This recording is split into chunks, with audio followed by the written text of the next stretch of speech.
Philippine Nurses Association. Kabilang ng taon ay nasa magkano, Yuel? 47 billion pesos ang buwis na nalikom dito ng gobyerno. Kausapin po natin si PAGCOR Chairman Altenco tungkol po dito. Mr. Chairman, magandang morning. Si Katunying po ito. Magandang umaga sa iyo, Katunying. Gayon din sa lahat na nakikinig sa iyong programa. Opo. Ka Jerry. Kompo, naglalakwatsa po. Okay. Magandang umaga sa iyo. Iniwanan ho ako mag-isa pero andyan naman daw kayo, ka-dos por dos kro po kayo. Okay, Mr. Chairman, may mga panukalang batas na po na isinampa po sa Senado. Yung isa ay tungkol, may kinalaman po sa paghigpit ng regulasyon. Yung isa naman tuluyan ng pagbabawal sa online gambling. Kayo po sa PAGCOR ang pangunahing naatasan para po mag-regulate o mag-suheto ng mga online gaming po na ito. Kayo po ang unang hihinga ng position paper. Meron na po ba kayong stand tungkol po dito? Tulad po ng nabanggit ko sa ilang programa, gayon din naman sa ilang nagtatanong sa akin, ang PAGCOR po ay gumagawa po ng stand sa pangkasalukuyan. At maliwanag po na kami sa PAGCOR ay naniniwala na better regulation ang dapat na gawin natin. Ano po? Ang tunay na kalaban, Katunying, hindi naman yung online gaming itself. Ang malaking problema, ang napakadaming illegal na mga operator sa online na hanggang ngayon ay malakas at pinapatronize ng ating mga kababayan. Sa ngayon, ang paniwala po namin sa mga datos na nakakalap namin ay siguro kalahati pa lang ang regulated sa merkado. At yung kalahati ay mga illegal na ang masama doon ay naghahanap buhay na nagmumula sa ibang bansa at tinatarget ang Filipinos.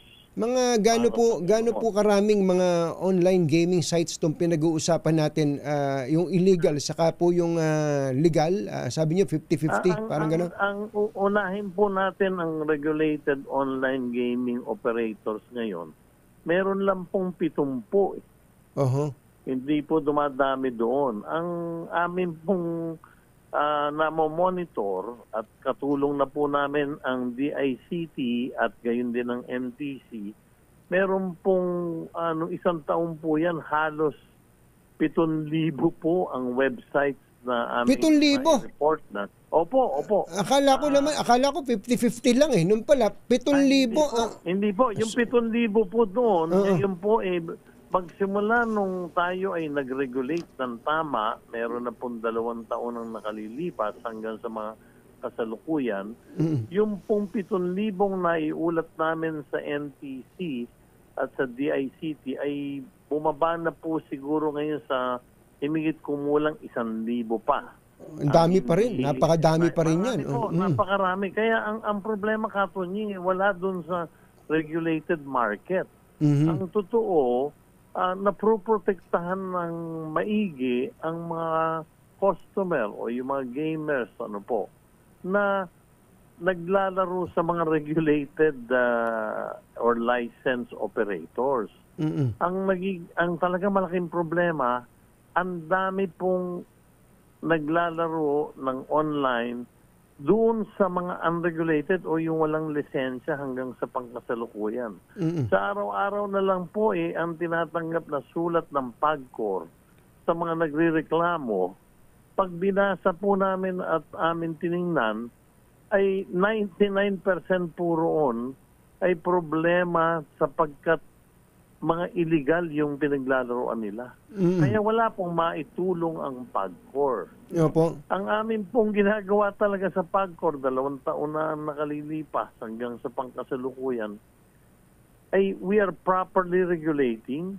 Napakalakas po ng pagtaas ng growth ng online gaming, ay at madalas po we recalibrate at kami po ay nagbabago ng aming mga regulasyon para po nang sa ganun ay maiayos namin ang mga pagkukulang namin. Opo, kaya lang go ahead.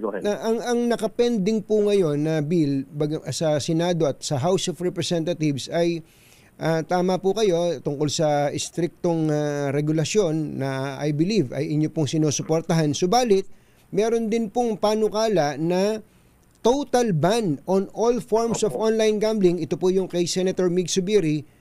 At sa House naman, yung final ni Congressman Valeriano, full ban on online gambling, including e-sabong. Doon po sa total ban, ano po ang stand nyo po doon? Well, ang stand po ng PAGCOR ay hindi po total ban. Mas lalo po, sa paniwala po namin, mas lalong gugulo pagka po total ban sapagkat kahit ayaw natin, tuloy-tuloy po ang mangyayari niyan, maski sabihin nyo ng may total ban, because of the advances in technology, ay hindi po mapigil talaga itong paggamit through the internet. Pagka ito total ban nyo po yan, imbis na ating maregulahan para po magkaroon ng mas may proteksyon ang mga manlalaro, ang mangyayari po niyan ay hindi na po natin regulated, totally banned, tuloy din po yung illegal na pagpapahanap buhay ng mga illegal na mga operators, wala pong proteksyon yung ating mga player o manlalaro. Bukod pa doon, gusto ko pong ipaalam, hindi naman sa pera lang ang pinag-uusapan, pero napakalaki po ng ating kinita sa PAGCOR nung nakaraang taon, 2024, dahil nga po nare-regulahan po natin ng tama ang industriya sa pangkasalukuyan. Bigyan nyo nga kami ng ideya, magkano po ba ang naipanhik sa PAGCOR ng regulated gambling, online gambling? For online gaming, imigit kumulang po halos 50 bilyong pesos in 2024. At sa nakikita po namin na trend, maaari pong sumampa ito ng mga another 20 to 25% ang growth. So maaari pong sa taong ito ay halos po siguro mga 60 to 65 billion. Ito po yung diretso sa PAGCOR to. This is on top of the taxes na nakukolekta po ng BIR?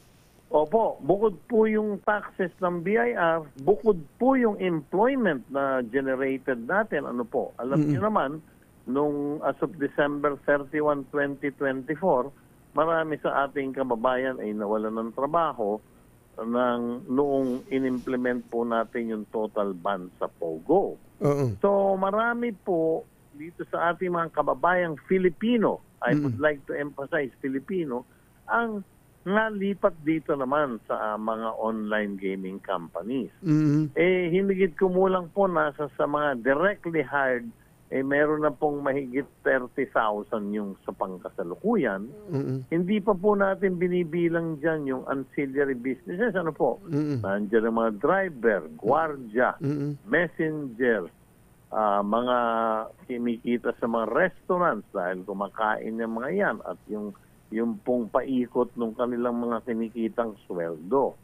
Kaya po, ang maliwanag dito, ang cost-benefit, mas maayos. Ang gusto ko lang po sanang maipaliwanag ay if it is properly regulated, malaki po ang tulong ng online gaming industry sa ating bansa sa atin ding mga kababayan. Pero ano po ba, pag-usapan natin yung regulasyon. Ano po bang klaseng regulasyon kung hihigpitan pa ang naiisip po ninyo na dapat na gawin ng pamahalaan, ng PAGCOR specifically? Okay, una po, alam nyo, sabi ko nga kanina, napakabilis po ng naging trajectory ng growth ng online gaming na wala namang masamang sabihin that it is also time to pause and review. Ano po? Ang mga unang-una pong ginagawa na nitong mga nakaraang buwan at magkakaroon na nga ng anunsyo sa susunod na linggo, PAGCOR is now coordinating with the Ad Standards Council. Actually, Katunying, ikaw ang unang nakadinig nito at hindi sa mga nakikinig sa iyong programa. Doon po ay i-regulate na po ng Ad Standards Council lahat itong mga outdoor billboards na nakikita natin sa pangkasalukuyan. Napansin po namin, bigla ding naglabasan at sulputan ng napakalalaking mga billboard all over the different places. Ano po? Ngayon, katulong po ng Ad Standards Council, maglalabas na po tayo ng mga regulasyon tungkol sa mga outdoor advertising. Gayon din po yung sa primetime TV kung saan minumungkahi po ng PAGCOR sa Ad Standards Council at gayon din naman sa aming mga licenses na during prime time ay hindi na pwedeng mag-advertise. Para nang sa ganun, hindi yung nasa prime time, puro nakikita mo na lang yung mga legally operating companies na nag-advertise. Isa po yan sa palagay ko yung malaking bagay at makikita at mararamdaman kagad ng ating mga kababayan. So, i-summarize nga natin yon. So, yung pong mga billboard, meaning yung mga outdoor advertising, ay gusto ninyong dumaan sa Ad Standard Council. Ba't hindi ba kasama sa ASC ngayon yan? Di ba meron naman? Hindi po. Kaya po ang ASC ay minumungkahi rin na maging pang-anim na rin ito na requirement na industriya. Apparently, nandiyan ang industriya ng gatas, industriya ng alcohol, industriya ng tobacco and whatever. So, ito po ay minumungkahi namin sa Ad Standards Council at tinanggap na po nila. Ito pong online gaming industry ay makasama na dun sa pang-anim nila na dapat maregulahan at mamonitor. At ibawal ang advertisement sa prime time show sa television? Well, una muna sa billboard dapat siguro at napansin mo naman Katunying, kaliwat kanan na lang may billboard. Opo, sa mga expressway lalo na. Yes, expressway sa malalaking corner ng EDSA, marami po. Yung po ay atin ang pagbawalan at i-restrict na lang natin yung site. Pangalawa, sa primetime TV, Katunying, ito'y ngayon ko inanunsyo, bawal na rin mag-add doon sa primetime TV, lalo na doon sa mga programang balita, halimbawa sa primetime TV, lagyan na natin ng window kung saan bawal pong mag-advertise. Okay, yung pong mga celebrities saka mga influencers, sila po ngayon ang nata-target ng mga matitinding bashing at sabihin na nating trolling. Hindi ba niyo naisip na ipagbawal na rin na ang mga yon? Katunying, kasama po sa discussion yan with the Ad Standards Council. At sila siguro pag-aaralan yan at maglalabas din ng kung anumang desisyon tungkol sa bagay na yan. Ayoko po silang pangunahan. Yan po ang doon sa Ad Standards Council. Pangalawa po, ang PAGCOR ay matagal nang nakikipag-ugnayan at nakikipag-usap sa isang kilalang foundation. Yung pong Seagulls Flock Foundation na makatulong para po doon sa aayos or pakikipag-usap doon sa mga addicted sa gambling. Ano po? Yung Seagulls Flock Foundation ay isa sa pinakamahusay pagdating sa gambling addiction. So, nakikipag-ugnayan po kami sa kanila at ang totoo ay pinag-aaralan na nilang i-set up ang pagkakaroon ng isang 24/7 hotline. Kung saan ang isang gambler o manunugal ay maaring tumawag at himingi ng tulong, ng advice. Kailangan po yan. Tulad ng mga sa ibang bansa, may Alcoholics Anonymous. Mayroon pong gambler addiction line maglalagay na rin po tayo niyan dito sa Pilipinas. Oh. 24/7 po yun at dedicated na, trained na po sila at nakakaintindi kung ano ang mga payong maipagkakaloob nila. Meron din po silang ina-accredit ngayon ng mga rehabilitation centers. Para kung sakali ikaw ay lulun na at ikaw ay gustong pumasok sa ganito, yun po ngayon ang mga pinag-uusapan namin. This is on the responsible gaming aspect. Opo. Opo. Pagdating naman po sa regulasyon, dito po naman sa regulasyon, pinag-aaralan na rin po natin, tama ba? Maganda yung kay Senator Win Gatchalian na proposal na tingnan yung betting limit. Na hindi basta na lang 200, 100 piso, 50 piso, pwede ka nang makikita. So ang gusto ni Senator Win, minimum cash in 10,000 10,000. Yun po pag-aaralan. Hindi ko naman sa sinasabing, but sa akin naman medyo mataas po yun. Pero sumasang-ayon po ako kay Senator Gatchalian na regulasyon ang kailangan. Kaya pag-aaralan po natin kung magkano po ba ang dapat talagang magkaroon ng minimum deposit. Noong una pong dumating ako sa PAGCOR, meron ang lahat po ng mga casino ng PAGCOR operated, 200 piso po yung minimum bet. Na nakita ko na hindi karapat-dapat because you're attracting the low-level Filipinos. So pagka ang nakikita nyo, pag tinaasan yung minimum cash in para po sa taya, ay madi-discourage yung mga kababayan nating maliliit na sumali. Baka imbis na ma-discourage, maghanap ng mauutangan yun.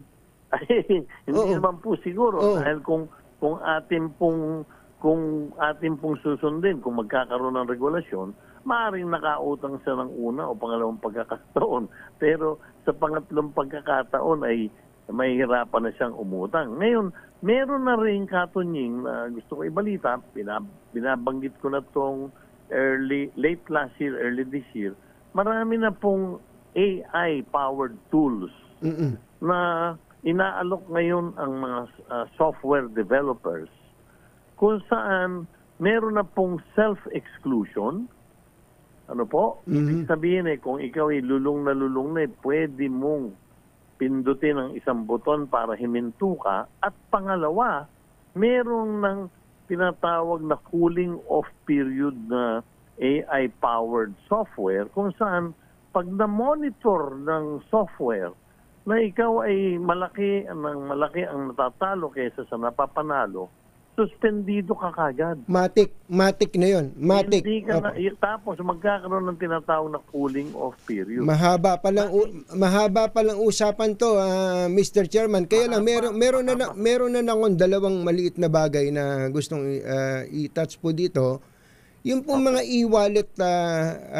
e-wallets po, no? Katulad halimbawa, diretsuhin ko na GCash, yung Maya, makakadiretso yung mga bata po nakaka-access nakakapagsugal. Hindi sabihin na natin na mayroon naman limit, kailangan hindi pwede minor, kaya lang sa totoong buhay nagagawan po ng paraan yan Ano ba ang pwede? Opo. Mahalaga po ngayon talaga at yan naging usapan na namin ng mga payment solutions provider talagang yung KYC po or know your customer dapat ma-implement natin maigi talaga yan. Sa batas po at ang sinusunod ng PAGCOR sa pangkasalukuyan, katunying, 21 and above lang ang dapat makapagsugal. So, pero hindi po nangyayari yun sa totoong buhay. Palagay ko po, mas hindi nangyayari yung katunying dito sa mga online operators na hindi rehistrado. Na illegal. Na illegal kanyo. Yes. Na illegal. Okay. Gustong dalin yan. Na doon sa mga illegal, wala po sila ng mga KYC. Wala po silang mga sinusunod na regulasyon dyan. Doon po nakapapasok yung nakararaming mga kabataan below 21. Diniliwanag ko po, ang edad po na pwedeng magsugal sa mga PAGCOR licensees ay 21 years old. Opo. Okay, last question ko po. Sa illegal, sa illegal, emphasize ko, they do not implement these policies. Opo. Doon po nasisira ang industriya, Katonyi. Naiintindihan po natin. Pero, Chairman, ito po ay sobrang, sabi ko nga sa intro kanina, ang Pangulo mismo ay makikinig daw po sa clamor. May clamor na po ngayon. Clamor not only against illegal online gaming but also kasama na po dito wala nang dinidistinguish pati po legal o kaya license online gaming po correct. Ang sitwasyon niyo po ngayon nandiyan po yung binanggit yung cost benefit analysis pero hindi po nawawala yung malaking pinsala sa buhay, sa pamilya, sa pamumuhay at mismong nagreresulta pa kung magkaminsan sa pagkawala ng buhay dahil po sa pagkalulong sa illegal sa online gaming. Sabi po ni Cardinal David, dati pupunta ka pa sa casino sa hotel, sa casino. Ngayon, nandun ka sa loob ng pamamahay mo, makapagsusugal ka. Gamit mo lang ang smartphone mo. Ano po ang siguro ano ba ang pwede nyong sabihin sa ating mga kababayan para po masabing hindi, wag nyong tapusin to, gagawa namin ng paraan yung mga social cost na yan ng online gaming. Well, una, Katunying, ang aking pinakikiusap at yun nga ang sinasabi ko, adjustments will have to be made. Hindi naman perfecto ang PAGCOR, Ang pakiusap ko po talaga ay lahat ng naghahangad na makapagsugal, for example, ay mangyaring ang i-patronize nyo lamang ay yung mga legal. Sapagkat marami pong mga regulasyon na pangkasalukuyan na naglilimit na talaga sa mga manlalaro, lalong-lalo na yung kabataan. So ang mahalaga po siguro talaga, ang tingnan din natin yung mga illegal. Kasi malaki pong problema, Katonying, at ito'y sinasabi ko sa umagang ito sa programa mo at sa iyong personal. Malaki po talaga magiging problema sa aming paniwala, hindi lang po sa akin, pero marami po ng pag-aaral ang nagsasabing pag hindi po naregulahan ito at basta lang isinara, mas malaki pong problema ang haharapin ng ating mga kababayan. Opo, at least ang lahat po ng mga malalaking bansa sa buong mundo ay meron na pong online gaming at talagang regulation. Dahil nga sa advances of the internet technology, ang hirap po talaga nating makontrol yan. Opo. At babanggitin ko na, nakita nyo naman, tuloy din yung mga ibang pinahinto ng mga sugal dito sa atin. Isabong, tuloy-tuloy. Tuloy-tuloy, pero nawala na po ng kita ang gobyerno. Dahil sa illegal, sa mga... Dahil tuloy po yung illegal. Opo. Ito po, Katunying, because of the advances of technology, uulitin ko, I am not justifying, but realidad po ito, magpapatuloy po ito. Mas lalo pong maargabyado ang ating mga kababayan dahil nawawalan sila ng proteksyon. Opo. Nandiyan po ang maraming bansa, ang US, Canada, Mexico, halimbawa, Brazil, o yung mga sa United Kingdom, Italy, marami pong imbis na ito'y ipaban ng husto, they are now enforcing stricter regulations because they know, alam po nila, hindi po mapipigil ito. Yes, sir. Okay, maraming salamat po and I'm sure nakarating po sa kinaukulan kung ano mo po yung stand na ito ng PAGCOR, na ang pagkakaintindi ko, pagkakanguya ko, ang sinasabi niyo, ang total ban I will only encourage the proliferation of illegal online gaming sites. Maraming salamat po, Mr. Chairman. Magandang umaga po sa inyo. Sa pagkakataon, Katunying, mabuhay ka. Mabuhay po kayo. Din ang mga nakikinig sa iyong programa. Salamat po. Thank you po. mga nangunguna at mga bagong balita sa DZRH. Bago na